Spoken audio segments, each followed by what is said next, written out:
ታስብ አልበሳም እሙካ ማፈቅድም እኔም አልፈልግም። ገደል ግባ። ምንሽን ነው የሚበሳው? አልበሳም ምንድነው? ከባድ እኮ ነው። ሙካ ከባድ ነው። ምንድነው? ባለክስ ነው የሚባለው። ምንድነው? እሺዬ ምንድነው? አፍንጫሽን እዚህ ጋር ጆሮሽን ደግሞ እዚህ ጋር ተበሺ። ማነው? ካልተበሳሽ በቃ ጓደኛ አንሆንም ምን እናንተ ይያለኝ። ጦር ይብሳው። ኧረ በስመ አብ። እዚህ ጋር ተበሺ። እዚህ ጋር አልኩት። እዚች ጋር እሺ ብለው እዚህ ጋር የምን ጓደኛ ነው? አንቺ ምን ያደርግልሻል እንዴ? ምንም አያደርግልኝም ነበር እኮ። ምንም አያደርግልሽም። ደግሞ እንደዚህ አይነት ሰው በዚህ ማወቅ አትችይም እንዴ አንቺ?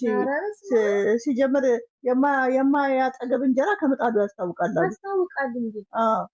ሴጣን አለበት። ሴጣን ይብሳው እሱ አለበት አጋንንት። ምን እንዳይተገለሽ እዚች ጋር ተበሽ በማበር ነው። አንቺ ትምህርት እየተማርሽ አይደል እንዴ? የምን ጓደኛ ነው? አልፈልግም ነበር እኮ እንዲሁ በአጋጣሚ ምናምን ተግባብቼ ነው ሰው የትምህርት ቤት ትምህርት ቤት እንኳን አይደለም፣ ከውጭ የተግባባው። ከውጭ ምንድነው? ከትምህርት ቤት ያለ ሰው። በምንድን ነው የተዋወቃችሁት? እንዲሁ በስልኬ።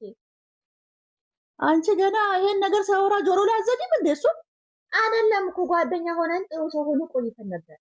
ከዛ በኋላ አሁን እዚች ጋር የተበሳች ሴት ላከልኝ ጆሮ እዚች ጋር የተበሳች። በጌታስ ምን ይለኛል? እንደሷ እዚህ ጋር ተበሺ ያለኝ። እኔ እሙካ አትፈቅድልኝም ስል እናትሽ ባትፈቅድስ? ድንግል ማርያም ታርቀው። ይሄ በጣም ታርቀው ሴጣን እሙካ ባፈቅ ስለልኝ እኔ ደግሞ ባንቺ ከመጣብኝ ብዬ እዛ ቀን እጅ በጥፍት ሙጭ አረኩ። ወዱ አንቺ በጥርሽን እንዳያረግልሽ መማታት የለም። እንዴት ታዲያ ከዚህ ያልበሳ እንዴ? አልበሳም አትይም እንዴ አንቺ? ምን መማታት ያስፈልጋል? መማታት እኮ አልፈልግም። አሁንም መማታት ይኸውልሽ፣ መማታትሽ ነው። አሁንም ሳቡቱ ልንገርሽ፣ መማታት የለም። አልበሳም አይንን እንዳላይ በቃ እንደዚህ አይነት ሰው ጭራሹንም አያስፈልግም ምንም